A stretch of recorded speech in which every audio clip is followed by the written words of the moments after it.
السلام علیکم اسٹوڈنٹس، امید آپ سب ٹھیک ہوں گے۔ ہم اردو کا کام شروع کرنے جا رہے ہیں۔ جیسا کہ کل والے لیکچر میں ہم نے آدھی اشکال لکھنا سیکھی تھی۔ کل ہم نے بے تک خے تک آدھی اشکال لکھنا سیکھی تھی۔ آج ہم سین تک غین تک آدھی اشکال لکھنا سیکھیں گے، ساتھ پڑھیں گے۔ سین، سین کی آدھی اشکال، شین، شین کی آدھی اشکال، صاد، صاد کی آدھی اشکال، ضاد، ضاد کی آدھی اشکال، عین، عین کی آدھی اشکال، غین، غین کی آدھی اشکال۔ اب یہ دیکھیں کہ آپ نے سین کو کیسے رائٹ کرنا ہے۔ سین، شین، صاد، ضاد، عین، غین۔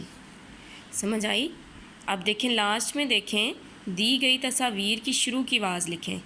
کاف کا کوا تو کاف رائٹ کر دیا، ہے ہا ہار ہے رائٹ کر دیا، میم مام مچھلی میم رائٹ کر دیا۔ اب یہ دیکھیں یہاں پر لکھا ہوا ہے رے ڑے زے سے توئیں زوئیں کی آدھی اشکال نہیں ہوتی۔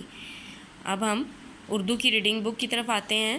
کل ہم نے اردو میں فے پڑھا تھا، فے فا فوجی، فے فا فوارہ، فے فا فرنیچر، اور کاف کا قرآن مجید، کاف کا قائد اعظم، کاف کا کلفی۔ اب آج ہم نے کاف پڑھنا ہے۔ کاف کا کوا، کاف کا کنگا، کاف کا کچھوا، کاف کا کوا، کاف کا کنگا، کاف کا کچھوا۔ اب دیکھیں ادھر کوشچن لکھا ہے بال کس سے سنوارتے ہیں؟ چاقو سے کہ کنگا سے؟ ہم کنگا سے بال سنوارتے ہیں، چاقو سے نہیں۔